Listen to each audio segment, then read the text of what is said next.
Welcome to the Vantage HR Influencers Podcast. This podcast is sponsored by Vantage Circle, the simple and AI-powered rewards and recognition platform for employee engagement. From the Great Resignation to a new trending buzzword, quiet quitting has swept the internet and workplaces by storm this year and is now urging leaders to take action. To understand more about the hype and how to ultimately overcome it, listen to this exclusive episode of the Vantage HR Influencers Podcast. Hi everyone, I'm your host Sushmita, and please join me to welcome my guest today, Ojaswini Sapatnekar, an experienced human resources professional with a demonstrated history of working in the IT, ITES, and engineering manufacturing industry. Recently, she joined Intangles Lab Pvt as the head of people strategy. Hi Ojaswini, welcome to the show. Hi Sushmita, good morning. Thank you so much. Good morning, and I hope you're doing great. And before we start with the topic today, it would be great if you can tell us a bit about yourself, your background, and your professional journey till date. Definitely, I'll be happy to. So, about the organizations that I've worked with, you can probably actually go through my LinkedIn profile. Everything is there. Yes. But about myself, my father served the Indian Army. So I am a typical born, raised and transferred defense ward, studied through different Kendriya Vidyalayas, post which I graduated in computer applications and also completed my MBA in human resources. Okay. After completing my education for the past 15 years, I've been continuously working in the HR domain. And very frankly, I have always had a great love for people and wanted an opportunity to do something for every life I touch. And I love this profession because it gives me the, huge platform to achieve that in life. Apart from that, I deeply love animals. I am a huge animal lover. I love cinema, and I also love water a lot. So as a result of which, all my holidays are beach holidays. Okay, so you love water sports. Yes. Great, Ojaswini. So also, I think you had a stint at Urchalo before you joined Intangles Lab Pvt recently, isn't it? Right. Yeah. Right. So would you like to tell us a brief about both Urchalo and would love to know about Urchalo and also your current organization Intangles? Our listeners would want to know about. I think I've been very fortunate to be working with some great organizations, lovely people to work with, and all the organization had some beautiful purpose that they were fulfilling. Not just doing business, but also, contributing to the society. So, Urchalo is a consumer technology organization, and they use technology to service the defense personnel. I felt a deep connection coming from the defense background that there's an organization which wants to do something for the people from, for the defense fraternity. Right. And my current organization, Intangles, is a digital twin technology organization. Urchalo was also a startup. It will complete 10 years in this month. And Intangles is also a startup founded in the year 2016.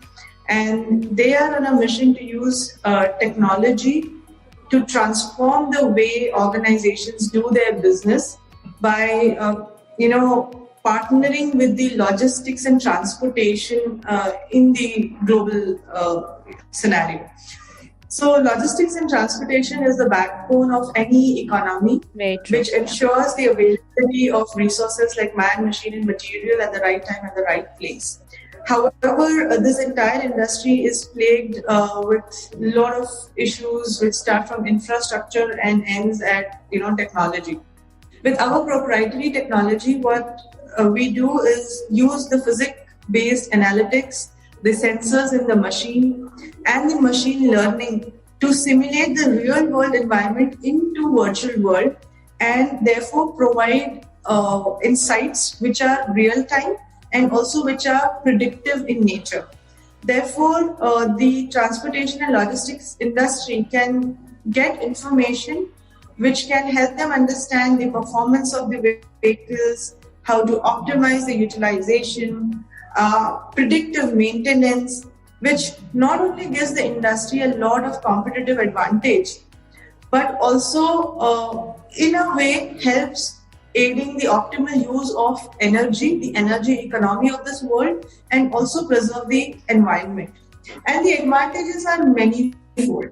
Now, suppose, just if I say advantage not to business but to you and me, how does a normal human being, feel the advantage of our technology? If you are stuck, someplace in a jam, it is probably because a big truck or a container or bus is, having a breakdown on the road.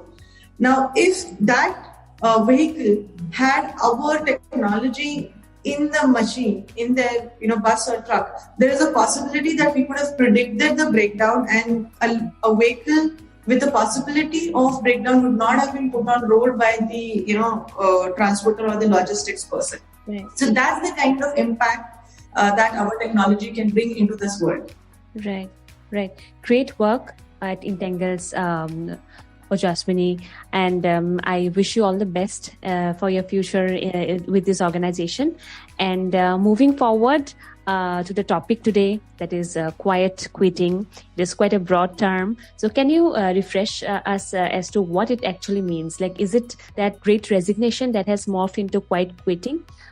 We actually want to understand, our listeners would like to understand if the idea is really about wanting to quit their jobs or just wanting to focus their time on the things that they want to do outside of the office, or is it about rejecting the idea of going above and beyond in their career?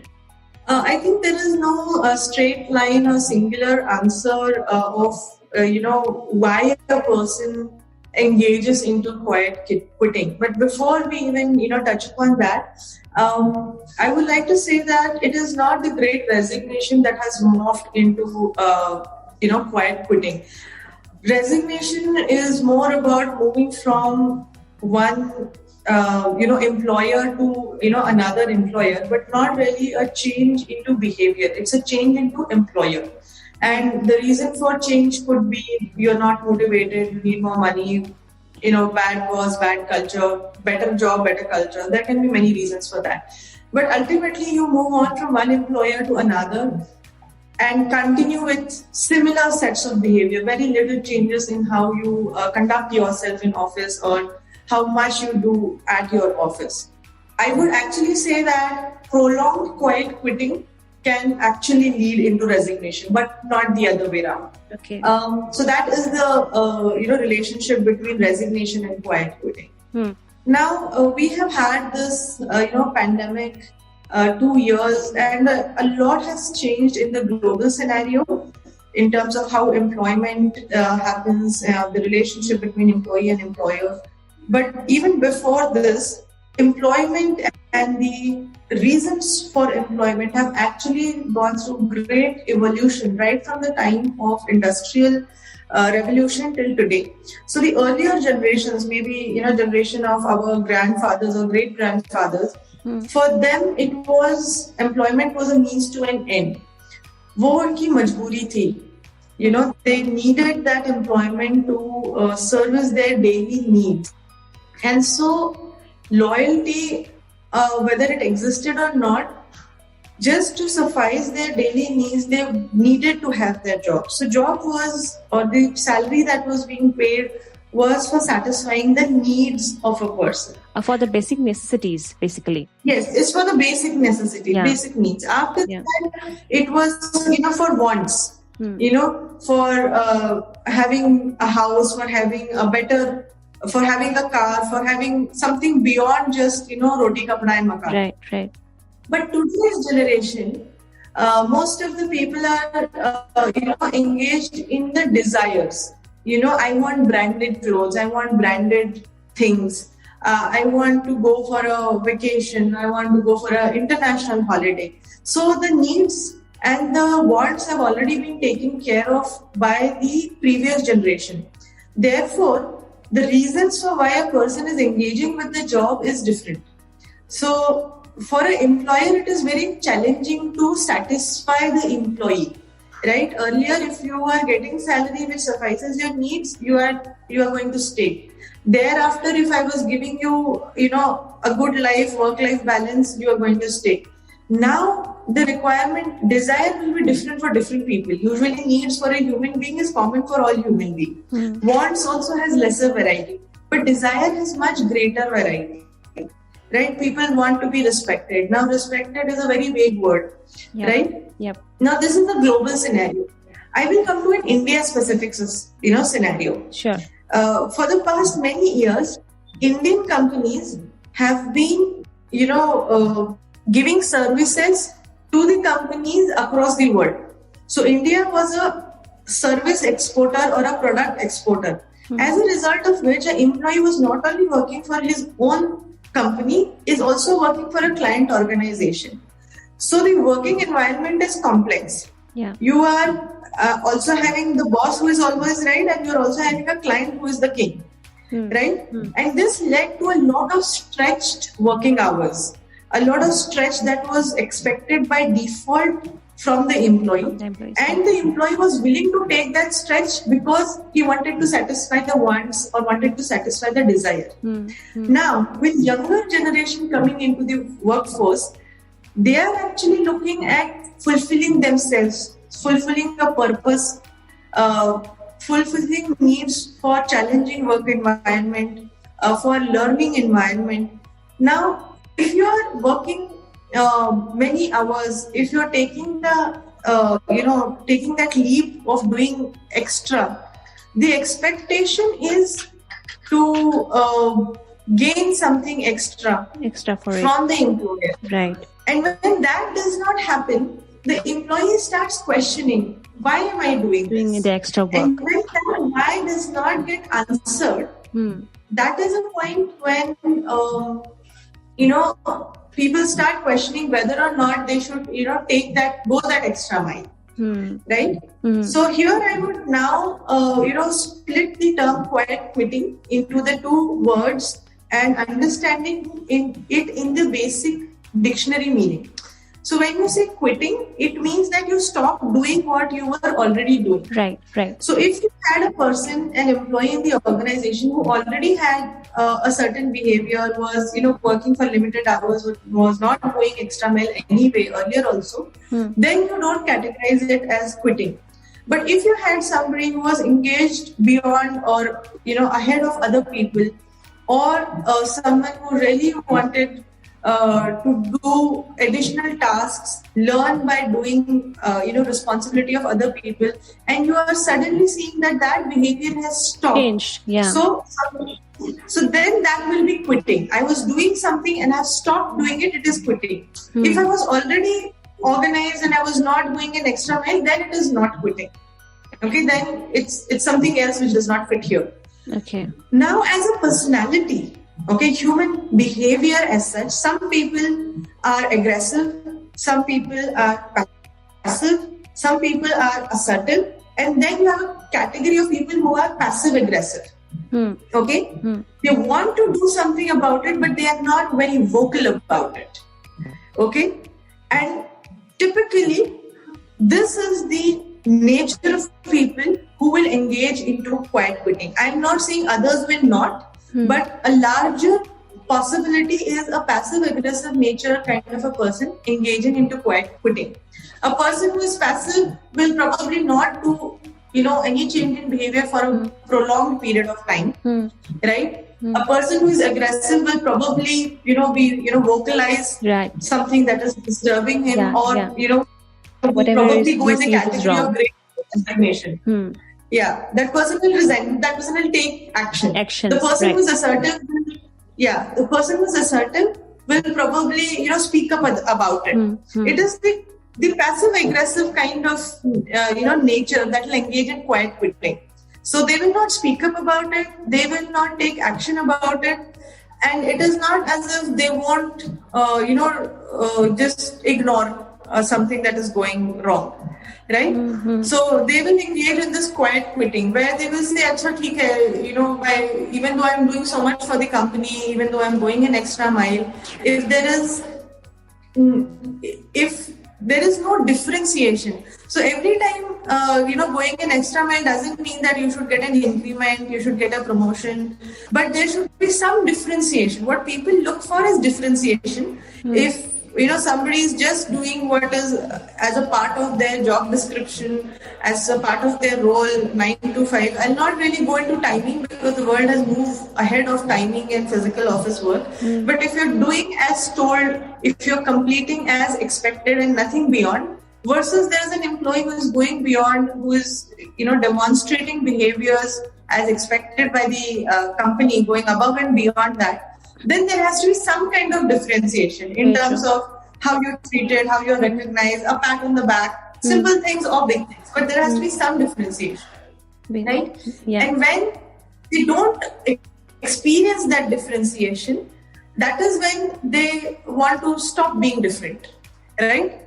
And this is how, all in all, I will define quiet quitting, where you stop demonstrating a behavior which is a desired behavior, and you stop demonstrating that, and don't vocalize it, just start merging with the usual and stop being unusual. So in the long run, definitely quiet quitting is can turn into the resignation thing, isn't it? I think so. If you have an employee who is a good employee, who is talented, who is the right fit for the company, and as an organization, you fail to recognize change in behavior, stop recognizing new patterns, then there is a possibility that, a person may see it as a signal that, the organization doesn't value the extra that you're doing. Yeah. So within the quiet quitters also, some people may say, "Acha, theek hai, doing less does not bother the employer, and it has no repercussion on me. So, ठीक है, company को भी चलता है, मुझे भी चलता है, let me continue like this." But there would be people who by nature want to do more. And this will be the category of quiet quitters, which will then, move on to organizations which differentiate people who, go beyond the call of duty. Yeah.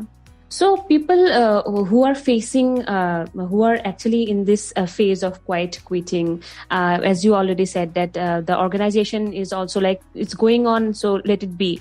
So is it like empowering for the employees, or do you think it is a cry for help in terms of the employees who are, in this phase?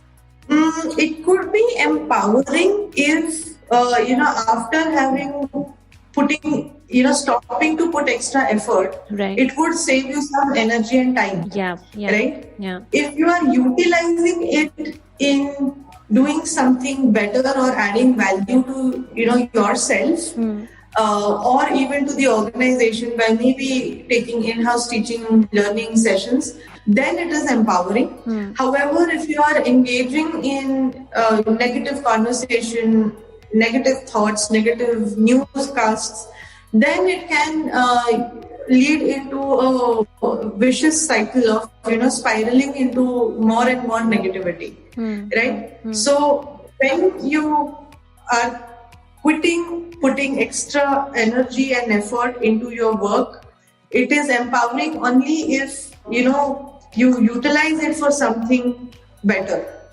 Is it a cry for help? Definitely it is. Especially for people who actually want to go above and beyond, maybe, who actually want to do more than they are, expected. Correct. Yeah.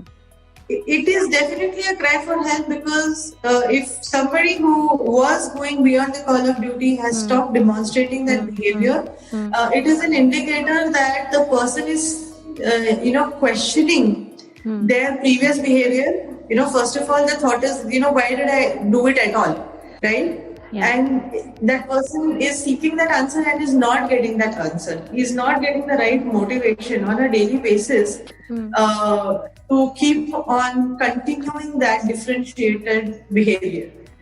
And I think it is, if it is an employee, now from an organization point of view, it could be a top performing employee, a talent, or it could be a person who is not a right fit in the organization, right? for both the categories. If it is a talented employee, performing employee, I think immediate action has to be taken in terms of dialoguing and understanding what went wrong and what corrective actions can be done by the organization. That's exactly my next question, Ojaswini, that it is visibly very detrimental to any organization, and most importantly, quiet quitters, they can form like it any time during their life cycle in the organization. So how should leaders respond to a situation that needs their helping hand? Right. So I will just continue with my previous answer because I was getting to that itself. Yeah. So within the quiet quitters, if you have somebody who's a talent, it is important for the organization, first of all, to have these matrices either somewhere documented formally or informally. Any leader should know who are the top talent of their organization, and if there is such quiet quitting behavior observed, we need to first of all communicate that the organization views them as a talent. Many a time this openness and communication is missing, right? If somebody is a talent as a leader, you should have some progressive plans for that person to grow within the organization, and we should share those plans of succession or growth with that employee so that they know that it is not just doing the job, but the organization is planning for growth for itself and for the individual, right? And secondly, also hear them out and understand what exactly has led to this quiet quitting behavior. It can, addressing the challenges faced by that individual can help the individual as well as help maybe many others who may follow the suit. Sometimes we may be in a position to take action to address those challenges, and for areas where you cannot address challenges, you have to create understanding by continuous dialogue and openness as to why those challenges exist, or why organization cannot address them, and in turn seek help from the individual itself as to how to create a win-win situation for the organization as well as the individual. When you create such kind of dialoguing with the individual, it actually gives an empowering feeling and actual empowerment to the individual, because their person is then contributing to creating solutions and not become a part of the problem himself or herself. And at the same time, if you have quiet quitters in the segment of people who are not talented or who you are seeing as not a right fit, the organization has to again invest back into the person in finding the right fit for the people. Very often I have seen phenomena that if the person is not performing in the current role, we try to find the problem in the person. It is not always the case that there is a problem in the person or the person cannot perform. Every individual, it is my personal belief, every individual has the possibility to perform in some or the other capacity. It is the organization's responsibility to find the capacity in which the person can perform and give that right opportunity. Very true. After having that investment, if it still doesn't work out, then it's a different conversation altogether. But investment has to be made in the learning and providing the right opportunity to each individual. And these two things, if put together in a balanced format, I think should solve to a great extent the situation of quiet quitters. Rightly said, Ojaswini. I really love the last point that you said, that every employee deserves a second chance if he or she is not, able to give their 100% in the current job role, isn't it? So, Ojaswini, do you think some employees are also taking benefit of this situation? Definitely, there will be a segment of employees who will try to take advantage of any situation. They will just, sit back and observe. In HR parlance, we have a word called as fence sitters. They neither take a stand for nor they take it against. They just sit around and see what is happening and seek advantages of the situation. And I don't think, this is very detrimental for the organization's culture. You should, all employees, that we engage with are adults, and Constitution gives them the right to have an opinion and freedom of speech. So everyone should exercise their constitutional rights and reach out to the right people in the organization to voice their opinions, to voice their concerns, so that corrective actions are taken in time. And even if a correction is not done, at least understanding is created. Right. Fine. Is there anything else about quiet quitting that you want to share with our audience today, Ojaswini? Because the next question is about how do you see the future of work? Yes. One thing I would like to state here between quiet quitting and people who are seeking a work-life balance or to achieve things beyond just job. There is a marked difference, and it is important for employees as well as employers to recognize this difference. People who are trying to achieve beyond job are actually those who are setting their priorities correct, okay, and they are not shying away from their responsibilities at job or going an extra mile at their gainful employment, right? And when they are not in employment, they are engaging in value generating activities.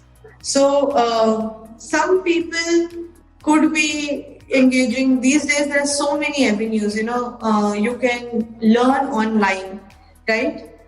There are online learning platforms which are, some of them are free of cost, some you can use by investing certain amount of money.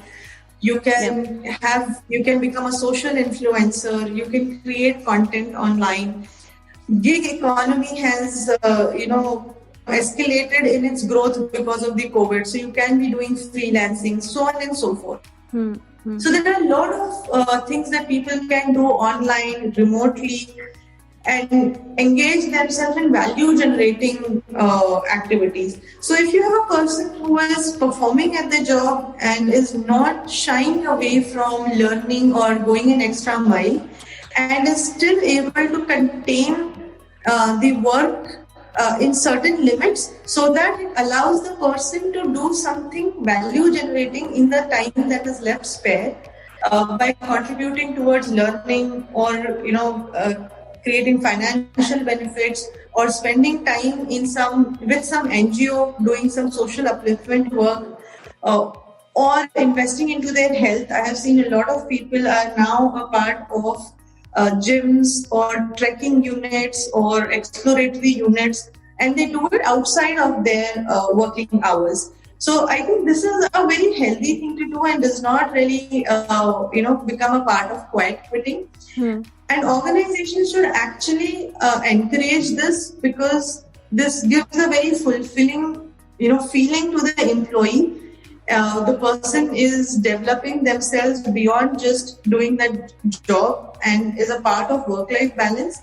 I think it is always good to encourage, so that people are open enough and transparent, and they come on their own and share what they're doing beyond their work life, right? And the employer becomes aware of it, and it's not a black box. Rather than curtailing it and saying don't do anything outside of job, and then the employee will not trust you in terms of sharing what they're doing beyond their job. Right? So a life example that I'll give is, there are countries and states who ban casinos, right? That kind of industry is illegal. And at the same time, there are countries who have legalized having casinos and are generating huge tourism and revenue out of it, right? So if employee wants to do it and you stop that person from doing it, the person is going to do it anyway, right? Now, if they continue to do it, either they're going to lie or they are going to stop being with you. But the person is going to do what they want. Whatever they want to do. Right? Yeah. Correct. Also, I think as the economy evolves, we are having more and more startups. We are now moving away from being export-only country to self-sustaining economy. The definition of going beyond the call of duty is going to change, right? Earlier, the definition was, the moment the organization client emails you, you should sit on it immediately, no matter what you're doing, and respond to it. The definition was working beyond 9 to 6. You were working till 9 o'clock, not because there was so much of work, but because your client's working hour or something different altogether. Right? Now, as we are becoming more and more India focused, there are startups, there is freelancing, there are evangelists in the economy. The definition is going to move away from quantity to quality. Right? How much value generation you are doing. So going beyond the call of duty is actually going to transform in the very basic definition, and individuals as well as organizations should gear up for this transformation and take advantage of it. Great share, Ojaswini. So finally, is there a book or a podcast or resource that you want to suggest to our listeners so that they can know more about quiet quitting? I will not specifically about quiet quitting, but I will definitely suggest people to read more about human behaviors and nature. During my sharing session, I did share about the different kind of nature people have. Aggressive, passive aggressive, and passive. So these are gradations in which people react to stimuli. It is called as reaction to stimulus, right? So we must, as HR professionals or people who are entrepreneurs, we must understand how people demonstrate their desires, their wants, their needs in the organization, how they express themselves, and understand this, because quiet quitting is one phenomena, right? But this basic nature will help you understand a lot of things about how people react to things. Right? So it is my request to people to read more on human nature and understand how how response to stimuli happens. Great, Ojaswini. Finally, would like to know how our listeners can reach out to you if they want to, connect with you for more discussion. Definitely. So if people want to reach out to me, they can email me on my personal email ID, which is ojaswini.sapatnekar@gmail.com. And at the same time, if there is any business which wants to know more about Intangles, they can visit our website, which will also give you insights about what we do and how to contact us. Okay, great. That was an amazing conversation with you, Ojaswini. Thanks a lot for being here in this podcast and for making this podcast happen and making it a really fruitful one. Thank you so much once again for joining me. Thank you very much. It was my pleasure to be on this podcast, and I'm deeply thankful to you as well as the organizers of this, Vantage HR Influencers, for giving me this opportunity. Thanks for listening to the Vantage HR Influencers Podcast. Please do subscribe to Vantage HR Influencers Podcast on Apple Podcast, Spotify, and our YouTube channel for new episodes.